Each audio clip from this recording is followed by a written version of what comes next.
Greetings everybody and welcome back to WagerTalk TV. This is Pavlos to break down the match between Ecuador and Curaçao on Saturday, 8 p.m. Eastern. But before that, I just wanted to let you know that I was dead wrong in my predictions in the England game. To be honest, England is a team that I really, I cannot get them right. Whenever I bet the unders, it's an over. However, it must be said that statistically speaking and situationally speaking, unders were, I don't know, maybe the best way to go. However, history proved me wrong, like dead wrong. I said under one goal in the first half. There were four. So, I mean, I said at least three cards, there were zero. So, you know, guys, we can't read every game right. Just take that with a grain of salt. I have some really, a really interesting way to bet the Ecuador versus Curaçao game. I got 4 plays loaded for Thursday slate. I might have an extra one in the Mexico game. I think this game is a bit tricky, to be honest, although a draw might be the result there. You can still get in on my World Cup All Access for just $149. Just head over to wt.buzz/PL. You'll find all about it. Now onwards to the Ecuador versus Curaçao. Ecuador, huge, minus 1,000 favorites here. The draw is at plus 900. Curaçao, plus 2,000 underdogs. The spread is set at 2.5. And the total is set at 3. Now, we easily cast our ticket on the Ecuador game versus Ivory Coast in match day 1. We had the under 2 Asian line. There was just a single goal, and it was scored late in the 90th minute. We also cast the Ivory Coast plus a quarter of a goal in our free play video. I know you guys love these videos, and we're gonna keep pushing more and more of them. Now, Ecuador were a bit unlucky, actually extremely unlucky in that game. They had 3 shots at the crossbar. So, I mean, now they do have to go in front and look for nothing other than a win against Curaçao, because the next game is against Germany. Should be a very tough game for them. So if they do beat Curaçao, they're gonna go to 3 points with at least a 0 goal difference. I mean, they already have a -1. So if they win by exactly 1 goal versus Curaçao, they're gonna go to 0. I think they will try to score as many goals as possible in order to improve that, because again, they're playing against Germany next. You never know what Germany will do to them. So, I mean, getting a win here and a draw versus Germany means they are through. Getting a win here and a loss versus Germany, I think they're going to be scrapping to be among the best third place teams. So, I mean, they need to win by a lot. Now, this is a team that they pretty much based their entire existence in the defense in the World Cup qualifiers. But it must be said that it was a very, very tough qualifying stage with teams against South America. Curaçao are nowhere near those teams. So what do we make of the spread? -2.5. I mean, I'm not really sure if they can cover that. They do have the quality, and Curaçao just conceded 7 to Germany. So statistically speaking, Ecuador have only covered the -2.5 spread, so basically won by 3 goals or more just twice in the last 4 years against Guatemala and Bolivia. But I mean, you never know. They looked pretty sharp offensively in the match against Ivory Coast, and Ivory Coast, I mean, they have a pretty good defense. So again, take that result with a grain of salt. I think at least their tactics should be to not only beat Curaçao but by as many goals as possible. I don't know if they can cover the -2.5 spread. I do not like those big numbers, because let's say a 2-0 win wouldn't necessarily be a bad result. And Curaçao, I mean, they scored against Germany. Who knows? These guys are playing with the absence of danger now, with a -6 goal difference and 0 points. Curaçao will just go out there, have some fun. And teams that are in such like a situation, they tend to be very dangerous. So there is, however, a system like a ladder play, and there was one stat that was eye-popping, like completely eye-popping from match day 1, and it was the fouls won by Curaçao midfielder Tahith Chong. He won 8 fouls against Germany. It's an incredible number that stems from the fact that he was, taking the ball a lot. He was trying to dribble a lot. I think he had like 5 of 6 successful dribbles. So he drew a lot of fouls because the German midfielders, they just weren't having it. They know that this is one of the most dangerous players in the Curaçao team. So he drew 8 fouls. So now he's going to be up against a roughneck Ecuador defense and midfield. Caicedo is there, who had 3 fouls versus Ivory Coast.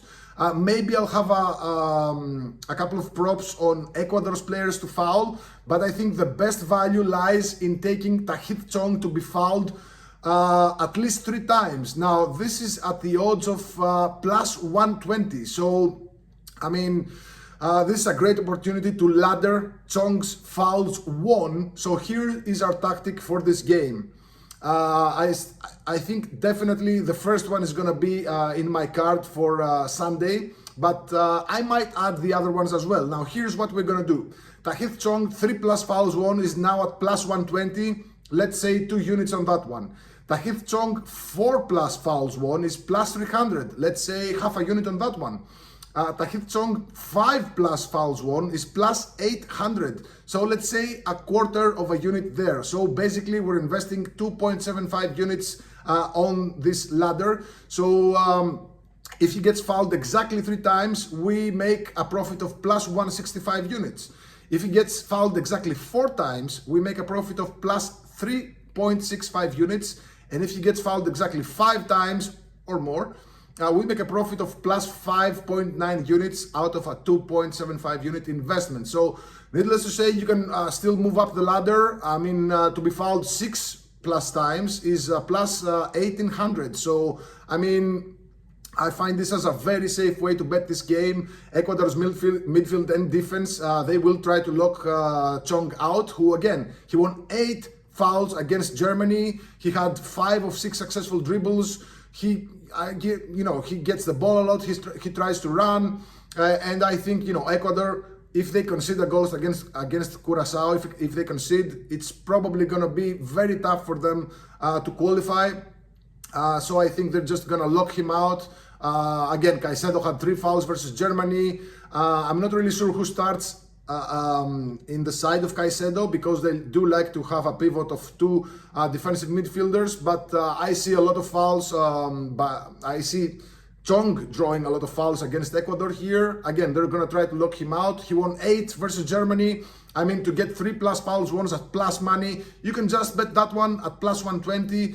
I think this is one of the most possible plays to go in my card on Sunday, but I think I might just have a shot at the ladder. Before I recap, again, my World Cup All Access is just 149, comes down to maybe 4.5 now dollars per day. You'll get all my plays. I do have a 5% lined up for the next days. It's still not loaded yet. I'm just tracking, line movements a little bit, but I didn't have the best match day 1, but I never have the best match day 1s in these competitions, because teams are playing slightly differently than they used to. But as the more the tournament progresses, I find excellent value in some totals mostly, but some side bets as well. So my 5% lean is a total. I don't want to give too much information about that one, but I'm going to be loading it maybe today, maybe tomorrow. I'm still looking at some numbers, but I think we have a crashing play. So basically, most of my plays are 2%, 1% in these first few match days. I won all 3 of my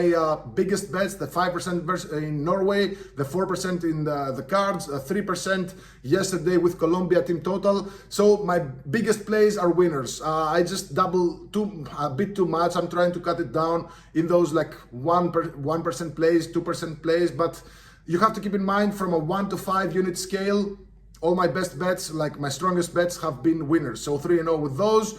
I know we're, again, slow start, but be patient. We're going to have a massive match day 2 and match day 3. So let's do a recap now. Ecuador versus Curaçao on Saturday, 8 p.m. Eastern. Wait, is it Saturday or Sunday? It's on Saturday. So yeah, maybe I said Sunday earlier in the game, in the video, but it's on Saturday, 8 p.m. Eastern. First and best bet is Tahith Chong from Curaçao. 3+ fouls won, plus 120, maybe a 2% bet.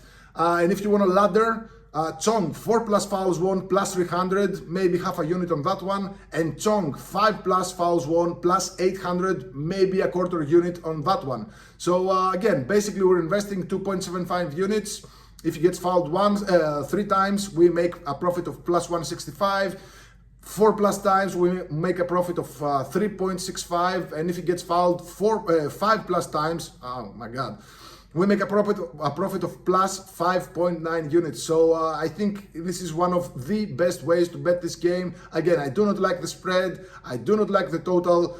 Maybe Ecuador can do it, but I think this is the best way. So good luck. Let me know in the comments below if you have something else to bet in this game. I might look because, you know, I'm in Greece and I use a VPN to access the US books because the Greece government doesn't allow me to go, you know, to see other books basically. So the VPN is down, so I can't access any other props, but maybe we'll see if Caicedo 2 plus fouls, for example, is at a playable price. We're gonna smash that as well. Good luck. Let me know in the comments below what you think about this game. Cheers, good luck.